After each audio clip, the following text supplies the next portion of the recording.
بسم اللہ الرحمن الرحیم فلا اقسم بمواقع النجوم وإنه لقسم لو تعلمون عظیم إنه لقرآن کریم فی کتاب مکنون لا يمسه إلا المطهرون تنزيل من رب العالمين صدق الله مولانا العظيم لي خمسة أطفي بها حر الوباء الحاطمة المصطفى والمرتضى وابناهما والفاطمة مولاي صل وسلم دائما ابدا على حبيبك خير الخلق كلهم يا رب بالمصطفى بلغ مقاصدنا واغفر لنا ما مضى يا واسع الكرم ان الله وملائكته يصلون على النبي يا ايها الذين امنوا صلوا عليه وسلموا تسليما۔ آپ محبت و عقیدت سے کوئی لب خاموش نہ ہو، ایک بار حضور کی بارگاہ میں درود پاک کا نذرانہ پیش فرما لیجیے۔ الصلاۃ والسلام علیک یا رسول اللہ وعلی آلک واصحابک یا سیدی یا حبیب اللہ۔ اللہ رب العزت کا بے پایہ فضل و احسان اور تاجدار کائنات صلی اللہ تعالی علیہ وآلہ وسلم کے نالین پاک کے تصدق سے ماہ رمضان المبارک کی ان پرنور ساعتوں میں اللہ رب العزت نے ہمیں یہ توفیقات عطا فرمائی کہ 4 روزہ دروس عرفان القرآن کی آج پہلی نشست منہاج القرآن اسلامک سینٹر حاصل پور کی سرزمین پر دعا ہے رب کائنات آپ احباب کی ان کاوشوں کو کوششوں کو اپنی بارگاہ میں قبول فرماتے ہوئے دین کی یہی خدمت ہمارے لیے کل قیامت والے دن بخشش و مغفرت کا سبب بنے۔ تحریک منہاج القرآن کے جملہ فورمز مبارکباد کے مستحق ہیں کہ جنہوں نے اس دور پرفتن میں دین کی خدمت کا علم بلند کرتے ہوئے شب و روز ایک کر کے اس اسلامک سینٹر کے لیے جتنی بھی محنت کی، اس پر ان کی جتنی تعریف کی جائے، خراج تحسین پیش کیا جائے کم ہے۔ میں اس پر محترم سالم قادری صاحب، عامر رضا صاحب، جملہ ان کی پوری ٹیم، وہ سارے مبارکباد کے مستحق ہیں۔ منہاج القرآن ویمن لیگ کی ہماری بہنیں بھی، منہاج القرآن یوتھ لیگ کے نوجوان بھی، پاکستان عوامی تحریک کے احباب بھی، مستوی اسٹوڈنٹس موومنٹ کے احباب بھی، اور جملہ فورمز منہاج القرآن کے، اللہ رب العزت ان کی اس کاوش کو اپنی بارگاہ میں قبول فرمائے۔ ان ابتدائی اور تمہیدی کلمات کے بعد چونکہ آج پہلا دن ہے تو پہلے دن یقیناً وہ ماحول بنانا تھوڑا سا اس ماحول میں مشکل ہوتا ہے، تو میں آج اپنے وقت پر گفتگو چھوڑوں گا، یعنی اس کو آج ہم زیادہ لینتھ ہی نہیں کریں گے تاکہ اس کے اثرات آگے مرتب نہ ہو باقی 3 دنوں میں۔ آج ہم پہلے دن کی نشست اپنے وقت پر چھوڑیں گے، مضمون جتنا بیان ہو سکا پھر کبھی اس کو آگے لے کر چلیں گے۔ اب میں نے عنوان موضوع کے لیے یہ 27واں پارہ ہے سورۃ الواقعہ، اس کی آیہ مبارکہ نمبر 75 اور 75 سے لے کر 80 تک 6 چھوٹی چھوٹی آیات مقدسہ ہیں، ان کی تلاوت کرنے کا شرف حاصل کیا ہے۔ اگر آپ پیچھے والے احباب ادھر دائیں سائڈ پہ بیٹھنے کے اگر ادھر سامنے آئیں گے تو میں سمجھتا ہوں زیادہ بہتر ہے۔ یہ بزرگ تو بیٹھے رہے، جو بعد میں آئیں وہ اگر ادھر سامنے آئیں تو توجہ آپ کی طرف دھیان رہے گا۔ اب توجہ کیجئے گا، اللہ رب العزت نے ارشاد فرمایا فلا اقسم بمواقع النجوم، کہ مجھے ان جگہوں کی قسم ہے جہاں جہاں قرآن کے مختلف حصے اترتے رہے ہیں۔ بولیے کیا؟ ان جگہوں کی قسم جہاں قرآن کے مختلف حصے اترتے رہے ہیں۔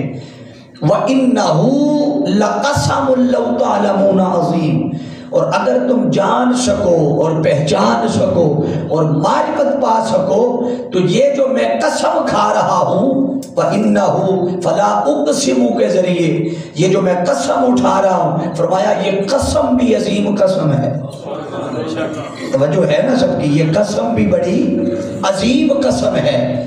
پھر ارشاد فرمایا اِنَّهُ لَقُرْآنٌ کریم، یہ جو کتاب ہے جسے قرآن کہتے ہیں، فرمایا یہ قرآن بھی ہے اور کریم بھی ہے. فی کتاب مکنون، اور یہ آقا دو جہاں صلی اللہ علیہ وسلم کی ذات اقدس پر نازل ہونے سے پہلے لوح محفوظ پر لکھی گئی. لا یمسہ الا المطہرون، کوئی شخص اسے ناپاکی کی حالت میں بغیر وضو کے بغیر طہارت کے اس کے قریب نہ آئے، اسے چھوئے نہ. کیوں کہ تنزیل من رب العالمین، اس لیے کہ یہ رب کی طرف سے اتاری گئی. بولیے اس لیے کہ یہ رب کی طرف سے اتاری گئی ہے.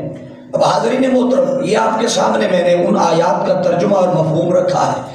اب یاد رکھ لیں کسی چیز کی اگر عظمت کو جاننا ہو، چونکہ میرا مضمون ہے عظمت قرآن، تو کسی چیز کی عظمت کو جاننا ہو تو قاعدہ ہے بڑا سادہ سا کہ سب سے پہلے اس چیز کی نسبت کو دیکھا جاتا ہے. بولیے سارے کیا؟ اس چیز کی نسبت کو دیکھا جاتا ہے. نسبت کو پہچان سکے تو پتہ چل جاتا ہے اس شے کی عظمت کیا ہے اور مقام کیا ہے. جیسے یہ سارا جو حال ہے، آپ سارے آقا علیہ السلام کی آل سے محبت کرتے ہیں، تو آپ سے کوئی پوچھے کہ حضور کی آل سے اتنی زیادہ محبت کرنے کی وجہ کیا ہے، تو آپ کا یقیناً ایک ہی جواب ہوگا کہ حضور سے نسبت ہے. بولیے نا سارے، حضور سے نسبت. اگر آپ حضور کے صحابہ سے محبت کرتے ہیں تو آپ سے کوئی پوچھے اس محبت کی وجہ کیا ہے، تو جواب کیا ہے کہ حضور سے نسبت ہے. اس کا مطلب ہے کہ اگر آقا علیہ السلام سے کسی شے کو براہ راست نسبت ہو جائے، بالواسطہ ہو جائے یا بلا واسطہ ہو جائے، تو نسبت مصطفیٰ زمانے میں وہ مقام اور عظمت عطا کر دیتی ہے کہ اب ساری کائنات کے ولی بھی مل جائیں، غوث بھی مل جائیں، کتب بھی مل جائیں، ابدال بھی مل جائیں، تو اہل بیت کے قدموں کی خیرات کے برابر کوئی ہو سکتا ہے، نہ صحابہ کے قدموں کے کوئی برابر ہو سکتا ہے.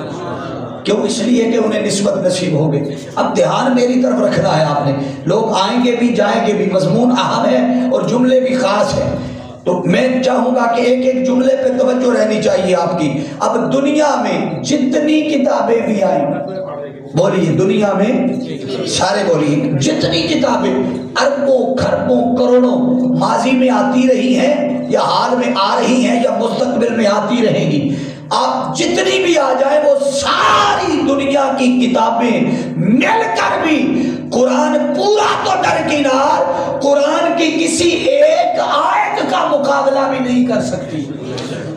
بولیے قرآن کی کسی ایک آیت کا مقابلہ بھی. کیوں؟ اس لیے کہ یہ اللہ کا کلام ہے، یہ اس کی عظمت کا پہلا باب ہی یہ ہے کہ یہ خدا کا کلام ہے، اور جس رب نے اتارا وہ رب بھی عظیم ہے، جس قرآن کو بھیجا وہ قرآن بھی، بولتے جائیے نا ذرا، وہ قرآن بھی عظیم، جس رسول کی طرف بھیجا وہ رسول رسولوں میں عظیم، وہ ساری کائنات میں عظیم رب ہے. جس قرآن کو بھیجا وہ ساری کتابوں میں عظیم ہے، جس رسول پر بھیجا وہ سارے رسولوں میں عظیم ہے. ارے جس امت کو تحفہ دیا وہ ساری امتوں میں عظیم ہے. تو قرآن کو تو جس اینگل سے دیکھا جائے یہ اپنی عظمت، آپ خود مثال ہے اپنی عظمت. تو حاضرین احتشام، دنیا میں جب کوئی کتاب لکھی جاتی ہے، مارکیٹ میں اتاری جاتی ہے، اس کتاب کی اہمیت کو اجاگر کرنے کے لیے، لوگوں کو اس کتاب سے جوڑنے کے لیے بڑے بڑے اسکالرز حضرات، بڑے بڑے ڈاکٹرز، پی ایچ ڈی، ان کو بلایا جاتا ہے، ان سے تقاریض لکھوائی جاتی ہیں مارکیٹ میں کتاب اتارنے کے لیے، تاکہ اس کی اہمیت بڑھے، لوگ زیادہ سے زیادہ خریدیں، زیادہ سے زیادہ کنیکٹڈ ہو اس کتاب کے ساتھ. یعنی باقی دنیا کی کتابیں دنیا داروں کی محتاج ہیں کہ وہ تعارف کروائیں. توجہ کیا؟ وہ محتاج ہیں کتابیں کہ کوئی ان کا بولیے سارے تعارف کروائے. مگر قرآن کی عظمت کا پہلو یہ ہے کہ قرآن نہ کسی عالم کے تعارف کے کروانے کا محتاج، نہ کسی پیر کے تعارف کے کروانے کا محتاج، نہ کسی شیخ کے تعارف کے کروانے کا محتاج. قرآن وہ عظیم کتاب ہے کہ جس کا تعارف نہ آپ کروائے نہ میں کرواؤں، خود خالق کائنات کروا رہا ہے. وہ مالک ہو کر اس کتاب کا تعارف کروا رہا. اور تعارف کی ابتدا کہاں سے کی؟ فرمایا فلا اقسم بمواقع النجوم، مجھے ان جگہوں کی قسم ہے جہاں قرآن اتر رہا ہے. اب یہاں اللہ رب العزت نے آیات کی قسم نہیں کھائی. یہ بات توجہ طلب ہے، علماء کی نظر کر رہا. آیات کی قسم، بولیے ان آیات کی قسم نہیں کہ مجھے ان آیتوں کی قسم، مجھے ان لفظوں کی قسم، مجھے اس کلام کی قسم نہیں. فرمایا ان جگہوں کی قسم جہاں یہ اتر رہا ہے. بولیے جہاں یہ گویا اگر ان جگہوں کی عظمت اور مقام کا یہ عالم ہے کہ جہاں یہ آیتیں اتر رہی ہیں، جہاں کلام اتر رہا ہے، جہاں قرآن اتر رہا ہے، خدا ان جگہوں کی عظمت کو بیان کرنے کے لیے قسم اٹھا رہا ہے. تو سوچو خود قرآن کی عظمت کا عالم کیا ہوگا کہ جو جہاں اترے رب کی بارگاہ میں وہ جگہ بھی عظیم جگہ ہے. تو اللہ رب العزت نے فرمایا فلا اقسم بمواقع النجوم، ان جگہوں کی قسم. اور پھر جگہوں کی قسم کھائی یعنی قرآن کی عظمت کے پہلو کو بیان کیا. تو پھر فرمایا وَإِنَّهُ لَقَسَمٌ لَوْ تَعْلَمُونَ عَظِيمٌ، پھر اللہ نے قسم کو عظیم کہا. بولیے قسم کو آسان کر دیتا ہوں. یہ نکتہ اس طرح سمجھ نہیں آتا، میں سمجھا دیتا ہوں. یہ مجلس درس قرآن کی لگی ہے تو میں کہوں یہ مجلس روحانی بڑی عظیم مجلس ہے. یہ مجلس درس قرآن کی بڑی، بولیے سارے آج آپ کی تھکاوٹ میں اتار دوں گا، پریشان نہیں ہونا آپ نے، دھیان صرف میری طرف کر. یہ مجلس بڑی عظیم مجلس ہے. پھر میں کہوں اللہ کی قسم یہ مجلس بڑی عظیم مجلس ہے. تو میں نے پہلی بات شادی کی، پھر کیا کیا؟ بولیے ذرا قسم اٹھائی. اب میں کہوں اللہ کی عزت کی قسم جو میں نے قسم اٹھائی ہے وہ قسم عظیم ہے. بولیے وہ گویا پہلے صرف اتنا کہا کہ یہ عظیم ہے، پھر کہا قسم کھا کر، پھر کہا یہ قسم عظیم ہے. اللہ رب العزت نے پہلے قرآن کی عظمت بیان کی، پھر اس پہ قسم کھائی، اور جب قسم کھا لی تو فرمایا اب اٹھائی جانے والی قسم بھی عظیم ہے. اور بات یہاں ختم نہیں کی، آگے فرمایا انہ لقرآن کریم، یہ قرآن بھی ہے اور اونچا بولیے ذرا، قرآن بھی ہے اور کریم بھی ہے. تو باری تعالیٰ جب قرآن جو کہہ دیا تھا تو بات سمجھ آ گئی کہ قرآن کہہ دیا تو کریم کیوں کہا. وہ فرماتا ہے قرآن اس لیے کہا کہ چونکہ سب سے زیادہ ساری کائنات میں پڑھی جانے والی کتاب قرآن ہے. بولیے سارے کیا ہے؟ قرآن. تو مولا کریم کیوں کہا؟ وہ فرمایا قرآن اس لیے کہا کہ سب سے زیادہ پڑھی جانے والی ہے. کریم اس لیے کہا کہ جو سب سے زیادہ پڑھے گا وہ کریم اسی پہ کرم کرے گا. بولیے وہ کریم اسی پہ کرم کرے گا. اب اگر اس کے نام کو دیکھ لیں تو نام کی عظمت یہ ہے کہ رب کائنات نے نام بھی کسی اور کو نہیں رکھنے دیا. توجہ نام بھی کسی اور کو رکھنے نہیں دیا.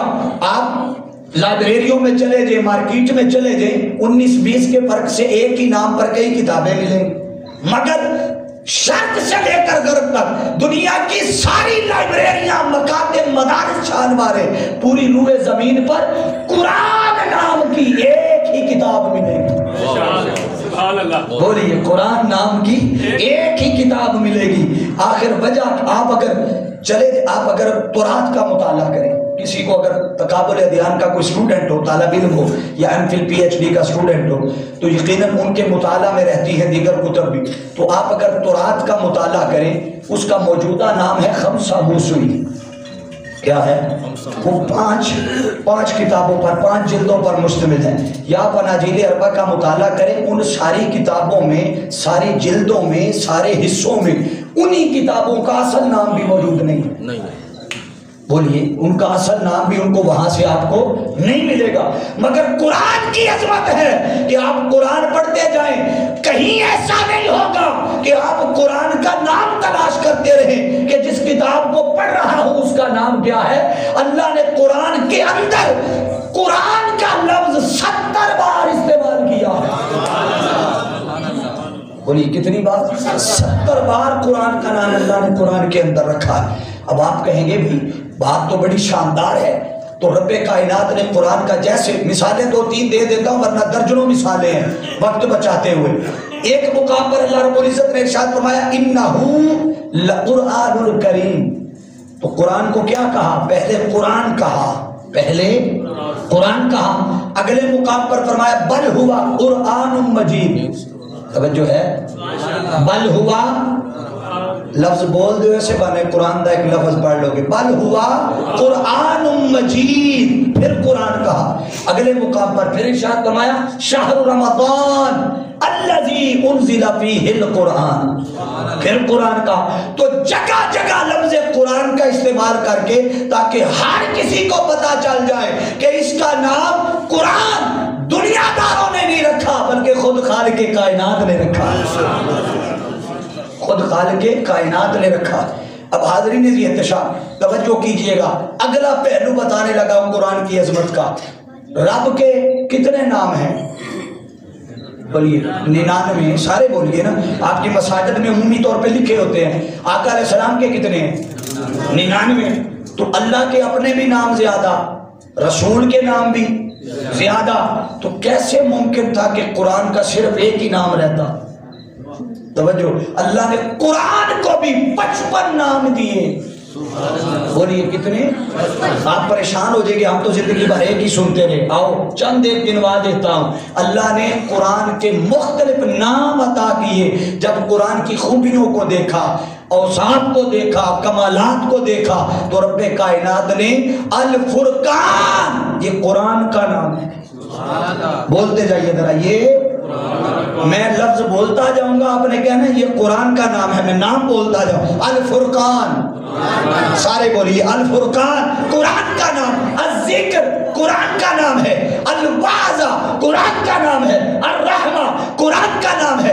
الہدا قرآن کا نام ہے. الکتاب قرآن کا نام ہے. البیان، بولتے جائیں، قرآن کا نام ہے. الشفاء قرآن کا نام ہے. الحکیم قرآن کا نام ہے. احسن الحدیث، یہ سارے قرآن کے نام ہیں. آپ کہیں گے نام تو اللہ نے دے دیے، خود قرآن کا معنی کیا ہے؟ توجہ ہے نا سب کی طرف؟ خود قرآن کا معنی کیا ہے؟ آئیے حاضرین محترم، چونکہ مضمون میرا بہت طویل ہے، کم و بیش 2-2.25 گھنٹے کا ہے، مگر آپ کو میں اس کا 30-40% حصہ ہی سناؤں گا. آپ نے ڈرنا نہیں ہے، آپ نے پریشان نہیں ہونا کہ لگتا ہے آج پہلے دن ہی پھنس گئے. نہیں، آپ کو پہلے دن ریلیف دیں گے، مگر یہ دھیان سے سننا ہے. لفظ قرآن کے اگر اس معنی کی سمجھ آ گئی تو آپ کے آنے کا مقصد پورا ہو جائے گا، آپ قرآن کی عظمت کو پہچان جائیں. اب دھیان کیجئے گا، اس پہ علماء کے 2 موقف ہیں، اور یہ حصہ بالخصوص علماء کی نظر ہے. علماء کے اس بات پہ 2 موقف ہیں. امام شافعی رحمت اللہ تعالیٰ علیہ اور علامہ جلال الدین سیوطی رحمت اللہ تعالیٰ علیہ، آپ فرماتے ہیں قرآن غیر مشتق ہے. اور یہ قرآن غیر مشتق ہے، مگر دیگر ائمہ علماء اور محققین وہ فرماتے ہیں قرآن مشتق ہے، اور وہ اس پہ پھر اس کے کچھ مادے بیان کرتے ہیں. ان میں پہلا مادہ قرآن کا بیان کرتے ہیں قرأ. کیا؟ سارے بولیے سارے، کیا ہے؟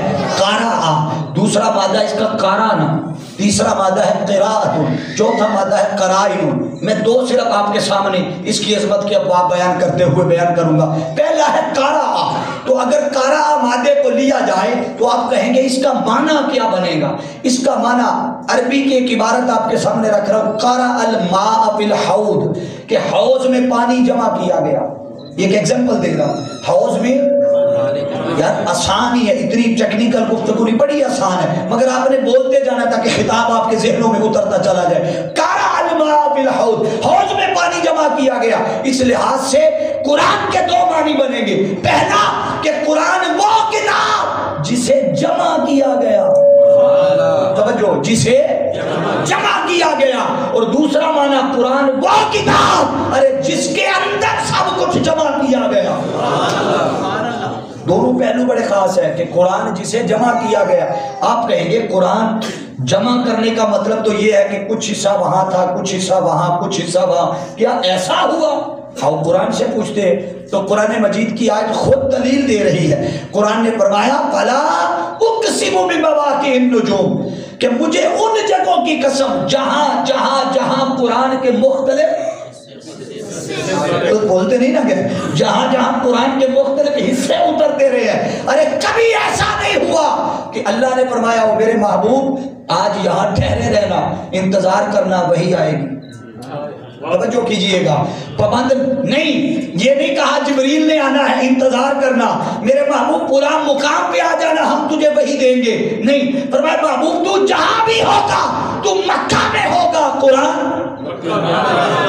بولیے قرآن مکہ میں اترے گا، تو مدینہ میں ہوگا قرآن مدینہ میں آئے گا، تو ہیرا میں ہوگا قرآن ہیرا میں آئے گا، تو سور میں ہوگا قرآن سور میں آئے گا، تو احد میں ہوگا قرآن احد میں آئے گا. ارے تو جدھر جاتا جائے گا قرآن ادھر آتا جائے گا. بولیے قرآن ادھر آتا جائے گا. آپ دیکھیے کتابیں تو پہلے بھی نبیوں پر نازل ہوئی نا، وحی کے ذریعے جبریل لاتا رہا، پیغام لاتا رہا، مگر انہیں وہ عظمت نصیب نہیں ہوئی. بولیے انہیں وہ عظمت اور مرتبہ نصیب، کتابیں اللہ ہی کی ہیں، اتری پیغمبروں پہ ہی ہیں، مگر جو عظمت قرآن کو ملی باقیوں کو نہیں ملی. حالات تھا وہ بھی اسی کا کلام، توجہ تھا وہ بھی یہ بھی اسی کا کلام ہے. تو باری تعالیٰ یہ تیرا کلام کیسے بن گیا، کیسے بنا؟ کلام کے لیے تو زبان ہونی چاہیے، تو زبان سے پاک ہے. توجہ کیجئے گا، خدا زبان سے جسم سے جاگ رہے ہیں نا سارے، جسم سے خدا پاک، زبان سے پاک. تو باری تعالیٰ تیرا کلام کیسے بنا؟ کلام تو کسی کے بولنے سے بنتا ہے، تو بولنے کے لیے زبان چاہیے، تو زبان سے پاک ہے. وہ فرماتا ہے وَمَا يَنطِقُ عَنِ الْهَوَىٰ، یہ جو مصطفیٰ لب ہلاتا ہے، یہ جو مصطفیٰ بولتا ہے، کلام میرا اسی لیے بنتا ہے کہ مصطفیٰ بولتا ہے. میرا کلام تبھی بنتا ہے، قرآن تبھی بنتا ہے، احکامات تب بنتے ہیں جب مصطفیٰ لب ہلاتا ہے. اور مصطفیٰ کا بولنا دائیں حقیقت خدا کا بولنا ہے.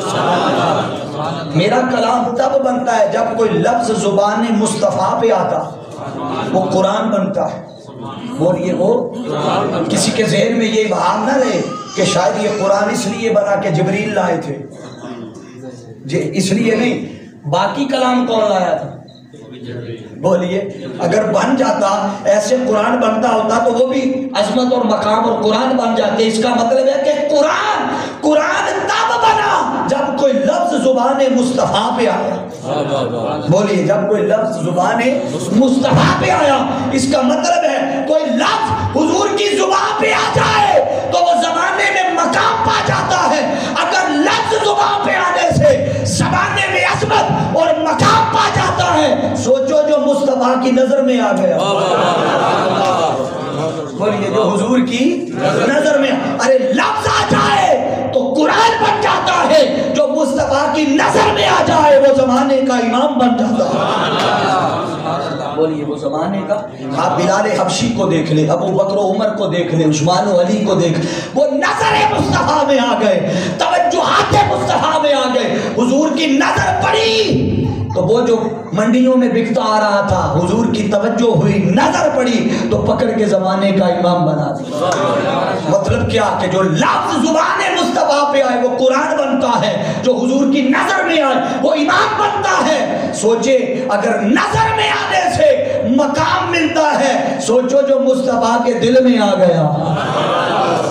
بولیے جو حضور کے دل میں جو آقا کے دل میں آ جاتا ہے وہ خدا کی رضا بنتا ہے. بولیے وہ خدا کی رضا. اس پہ بھی پریشان نہیں ہونا، میں دلیل قرآن سے دوں گا کیونکہ تعلق منہاج القرآن سے ہے. آپ بیٹھے بھی منہاج القرآن اسلامک سینٹر پہ ہیں تو بات قرآن سے کروں گا. آقا علیہ السلام کو یہودیوں نے تانے دیے کہ کس دین شریعت اور اسلام کی بات کرتے ہو، کس خدا کی بات کرتے ہو، نمازیں پڑھتے ہوئے تو ہمارے قبلے کی طرف رخ کرتے ہو. حضور کے دل میں ملال تھا کہ یہ تانا دے دیا، اور خواہش تھی دل میں خواہش تھی کہ اللہ کرے کبھی کعبہ کو رب ہمارا قبلہ بنا. کعبہ حالت نماز میں کھڑے تھے اور اور آسمان کی طرف بار بار چہرہ اٹھاتے، دل میں خواہش یہ تھی کہ کعبہ کو رب قبلہ بنا دے، تو رب کائنات نے فرمایا قد نرا تقلب وجهك في السماء فلنولينك قبلة ترضاها، میرے مصطفیٰ ہمیں قبلوں سے اور سمتوں سے کیا غرض، ارے تو جدھر رخ کرے گا وہی قبلہ بنا دے گا۔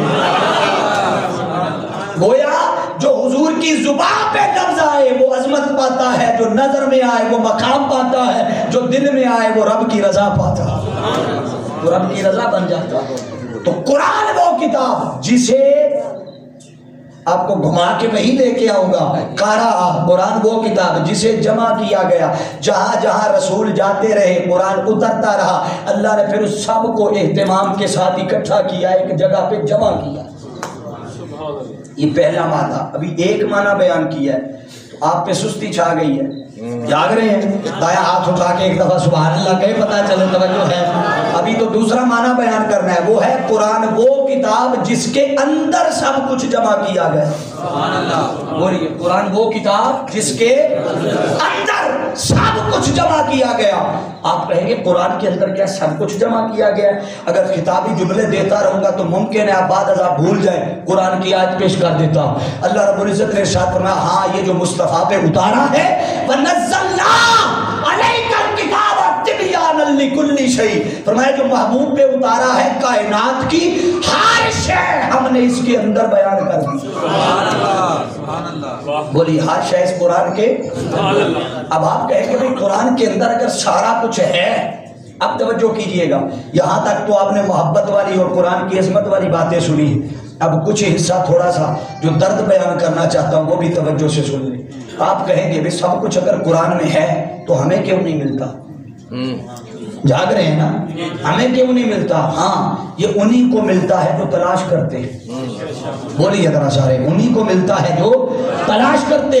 کوئی قابل ہو تو ہم سامنے کہیں دیتے ہیں، ارے ڈھونڈنے والوں کو دنیا بھی نہیں دیتے ہیں۔ کوئی آئے تو صحیح، کوئی تلاش تو کرے۔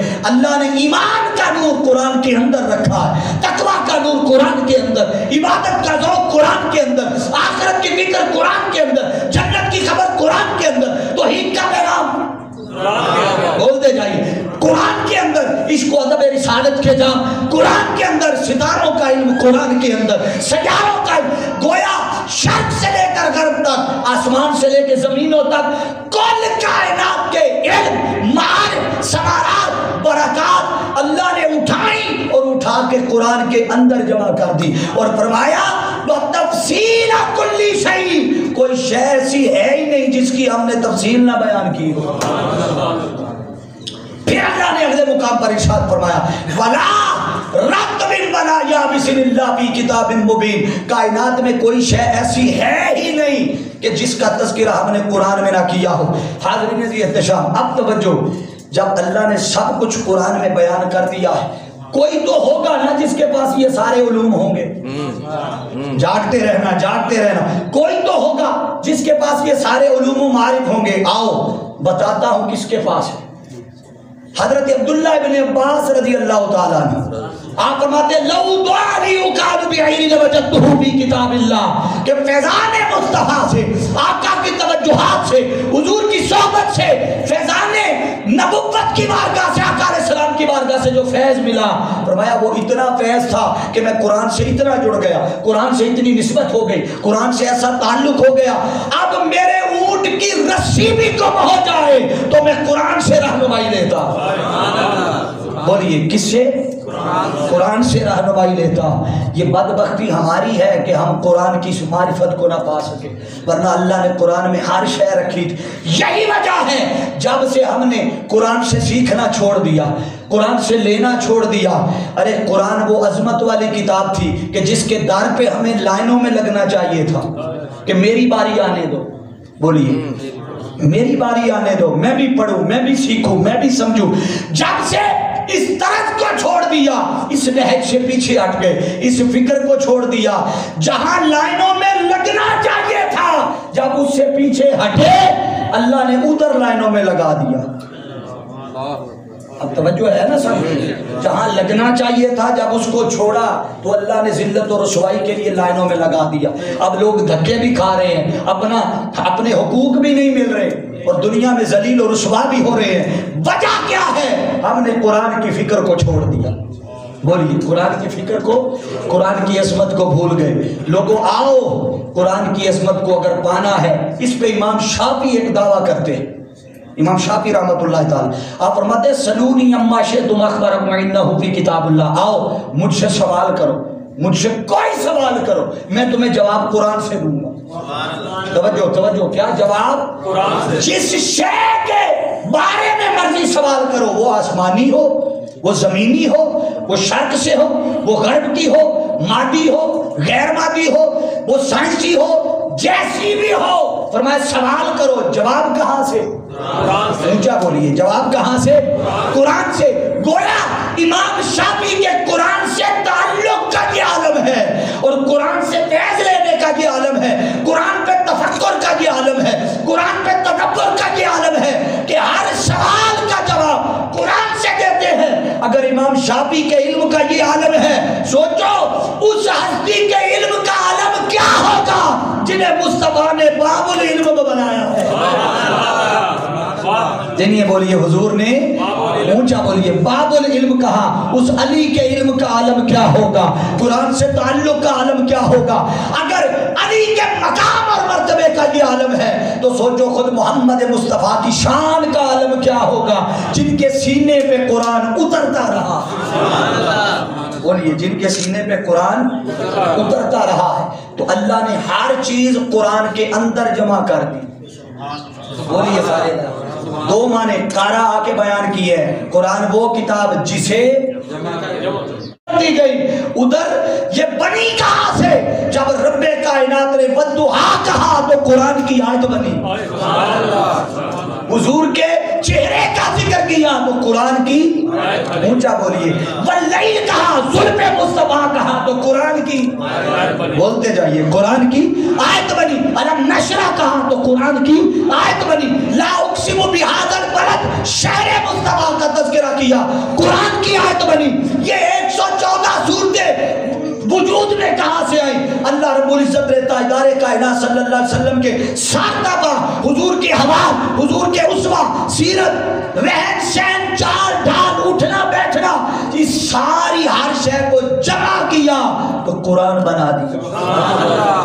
ہر شے کو جب یہ 114 صورتیں, یوں کہنے دیجئے 114 صورتیں در حقیقت اس محمد کی ایک صورت کا صدقہ ہے.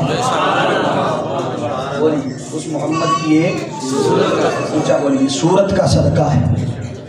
اب یہ ایسا موقع آ گیا ہے کہ 20-25 منٹ, آدھے گھنٹے, 35 منٹ بعد جا کے خطاب سننے کے بعد بندوں میں کچھ سستی کے اثرات آیا کرتے ہیں, ان کو سپرے کرنی پڑتی ہے.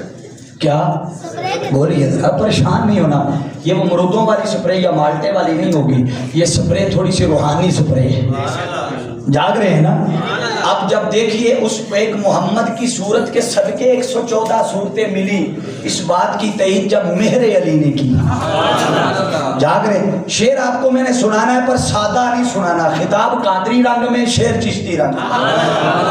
تو وہ تبھی سناؤں گا جب سننے کے قابل بنیں گے اور پتہ چلے گا. ابھی عامر صاحب, عامر رضا صاحب, وہ تو آپ کے مزاج سے واقف ہے, کچھ میں بھی ان کی وجہ سے واقف ہوں. مجھے بھی پتا ہے چلانا کیسے ہے. ذرا ذوق سے سبحان اللہ کہیں گے تو سناؤں گا. ابھی آتی ہوئی ہے. مہر علی نے جب اس کا تذکرہ کیا تو آپ فرماتے ہیں اس صورت نو میں جانا تھا, اس صورت نو میں جانا تھا, جان جانا تھا, سچیا کھاتے رب دی میں شانا تھا, جس شان تو شانا سب دنیا. سبحان اللہ.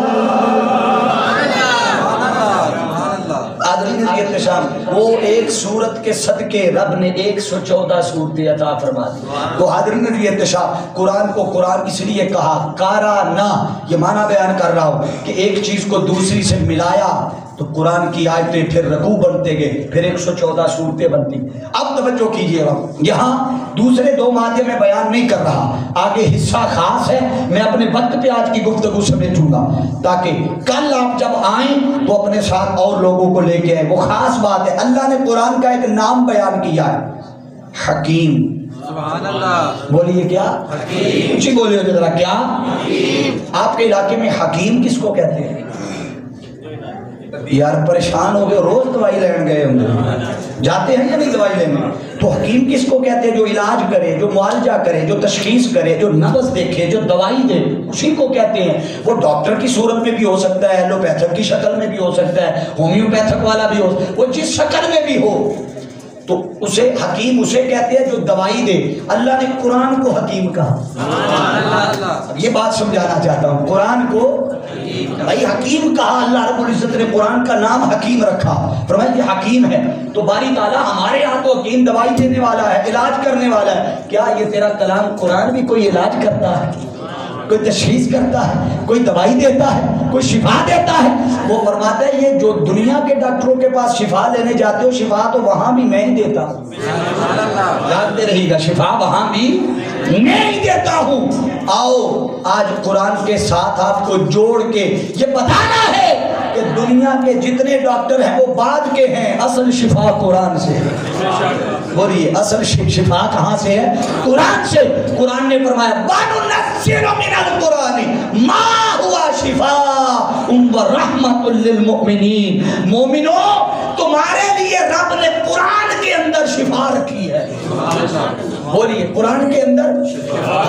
ہم جو بیماریوں میں گھوم رہے ہیں نا، وہ بیماری کسی شکل کی بھی ہو سکتی ہے، گمراہی کی بھی ہو سکتی ہے، لادینیت کی بھی ہو سکتی ہے، دین سے دوری کی بھی ہو سکتی ہے، نماز سے دوری کی بھی ہے، روزے سے دوری کی بھی ہے، وہ نیکی سے دوری کی بھی ہے، تقویٰ سے. یہ سب بیماریاں ہیں. اگر ان سب بیماریوں سے شفا لینی ہے تو اس ڈاکٹر کے پاس آنا پڑے گا جسے قرآن کہتے ہیں. بولیے.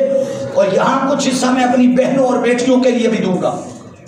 ہمارے یہاں بدقسمتی، ہم نے قرآن کو 2 ہی کاموں کے لیے رکھا ہوا ہے.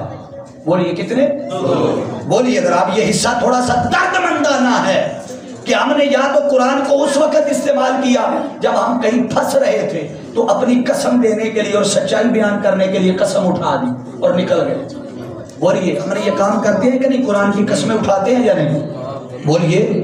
آپ نہیں مانیں گے تو میں آپ کو ہائی کورٹ کے باہر لے جاؤں گا جہاں 4-4 5-5 ہزار میں قسمیں اٹھانے والے مل جائیں گے. تو جھوٹی قسمیں ہم نے قرآن کو اٹھانے کے لیے رکھا ہوا ہے. یہ ایک کام قرآن سے لیتے ہیں. اور دوسرا، جب ہم گھروں سے اپنی بیٹیوں کو رخصت کرتے ہیں تو قرآن کے سائے میں کرتے ہیں. عمل بڑا اچھا ہے، اللہ ان سب بیٹیوں کے نصیب اچھے کرے. اور جیسے قرآن کے سائے میں بھیجتے ہیں، اللہ سیدہ کائنات بطول زہرا کی چادر تطہیر کا سایہ بھی نصیب کرے. عمل اچھا ہے. قرآن کے نزول کا مقصد یہ نہ تھا. بولیے قرآن کے نزول کا مقصد یہ جو آئے دن ہم شکوے اور شکایات کرتے ہیں اور کرتی ہیں کہ آج گھر میں بے برکتی ہو گئی، رزق تنگ ہو گیا، اولاد کہنا نہیں مانتی، آج بچہ بیمار ہو گیا، بیماریوں نے ڈیرے ڈال لیے، فلاں کام اٹک گیا، فلاں اٹک گیا، گھر میں خون کے چھینٹے، اور پھر آپ پیسے ہزاروں روپے دے کر جعلی عملوں کے پاس بھاگتے ہیں اور تعویذ کروانے کے لیے. آؤ معراج القرآن اس درس قرآن کے ذریعے جو تعویذ تمہیں دے رہا ہے، جو وظیفہ آپ کو دے رہا ہوں، ارے اس وظیفے سے بڑا نہ کوئی تعویذ ہے، نہ وظیفہ ہے، نہ کوئی شفا ہے، نہ ہدایت ہے. آؤ ارادے کرو کہ ہر روز اپنے گھروں میں قرآن پڑھو گے.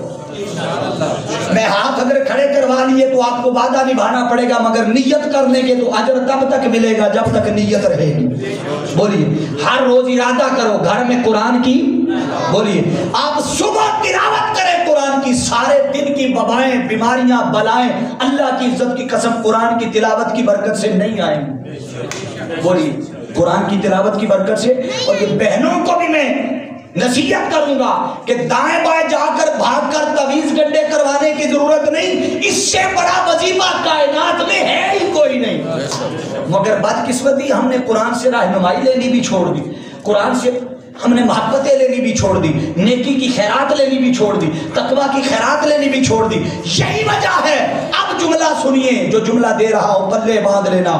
ارے قرآن کی شان یہ ہے، عظمت یہ ہے کہ جو قرآن کے ساتھ جیسا ہے قرآن اس کے ساتھ ویسا ہے.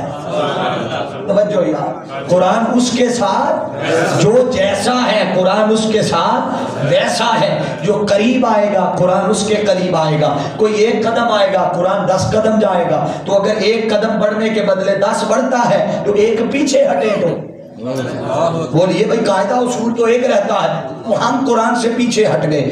آؤ اگر شفا لینی ہے، ہدایت لینی ہے، نیکی کی خیرات لینی ہے تو قرآن کے در پہ آنا پڑے گا. اگلی خاص بات، اور پھر میں اختتام کی طرف بڑھ رہا ہوں، وہ خاص چیز کیا ہے کہ قرآن کے بارے میں آقا علیہ السلام کی حدیث پاک ہے، طبرانی کی حدیث. حضور علیہ السلام نے فرمایا النظر فی المصحف عبادت. حضور نے فرمایا قرآن کی عظمت یہ ہے کہ اسے دیکھنا بھی عبادت ہے. بولیے قرآن کو دیکھنا بھی عبادت. ارے سوچو کہ جس کتاب کو فقط دیکھنا عبادت ہے، اگر اسے پڑھے تو کتنی عظمت ہے، اگر اس پہ عمل کرے تو کتنی عظمت ہے. اگر اپنی زندگیوں پر اپلائی کریں. ہم دنیا کے انقلاب پر نظریں جما کے بیٹھے، آؤ قرآن کو اپنی زندگیوں پہ اپلائی کر کے اپنے اندر انقلاب پیدا کرو. بولیے اپنے اندر انقلاب. پھر حضور علیہ السلام نے فرمایا النظر الی الکعبۃ عبادت. کعبے کو دیکھنا بھی عبادت. توجہ ہے، پریشان نہیں ہونا، آخری جملے ہیں میرے. کعبے کو دیکھنا بھی اونچا بولیے، کعبے کو دیکھنا بھی عبادت، قرآن کو دیکھنا بھی. پھر فرمایا النظر الی وجہ الوالدین عبادت. ماں باپ کے چہرے کو دیکھنا بھی. بولیے سارے عبادت. اس کا مطلب ہے کہ کعبے کو دیکھیں تو تب بھی، قرآن کو دیکھیں تب بھی، ماں باپ کے چہرے کو دیکھیں تب بھی. کسی کو کوئی اعتراض، کسی کو کوئی پریشانی؟ ان تینوں چیزوں پہ کسی کو کوئی پریشانی نہیں. خوش ہو کے سناتے ہیں کہ کعبے کو دیکھو عبادت، قرآن کو دیکھو، ماں باپ کے چہرے کو دیکھو. پریشانی تب بنتی ہے کہ یہ بھی تینوں حدیثیں. اب اگلی جو پیش کر رہا ہوں یہ بھی حضور نے فرمایا کہ النظر الی وجہ علی عبادت. علی کے چہرے کو دیکھنا بھی عبادت ہے. تو سوچو کیوں کہ قرآن اور علی ہمیشہ ساتھ ہے. القرآن مع علی والعلی مع القرآن. قرآن اور علی چونکہ ساتھ ہے تو قرآن کو دیکھنا عبادت ہو اور علی کو دیکھنا عبادت نہ ہو. بولیے حاضرین ذی احتشام، قرآن کو دیکھنا بھی عبادت. پھر آقا دو جہاں صلی اللہ علیہ وسلم نے فرمایا خیرکم من تعلم القرآن وعلم. تم میں سے بہترین شخص وہ ہے جو خود بھی قرآن سیکھے اور اونچا بولیے. مبارک ہو منہاج القرآن کے لوگوں کو.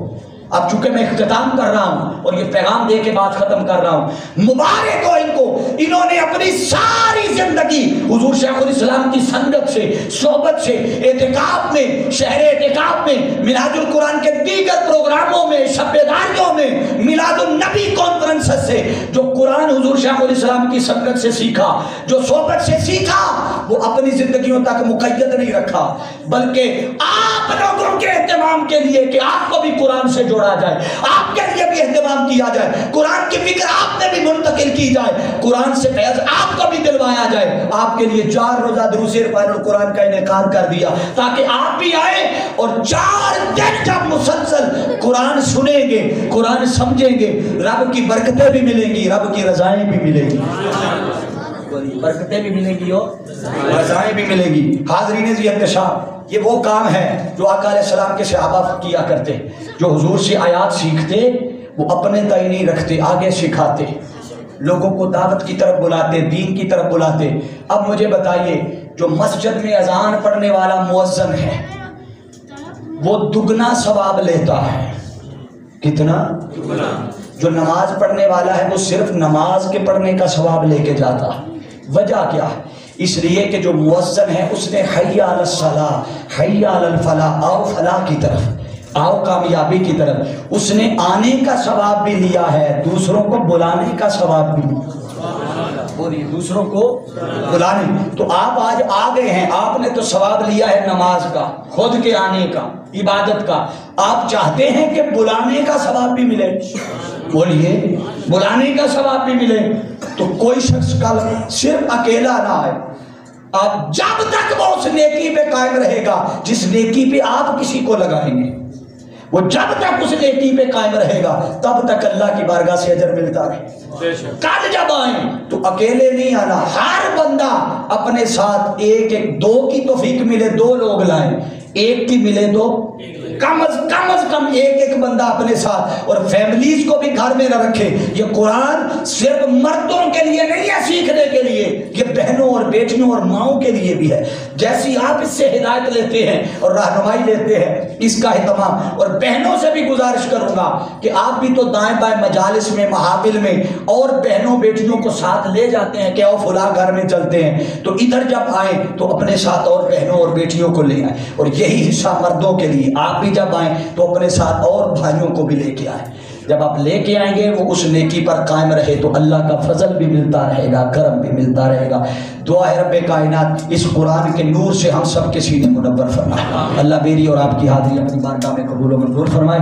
وما علیہ الا البلاغ.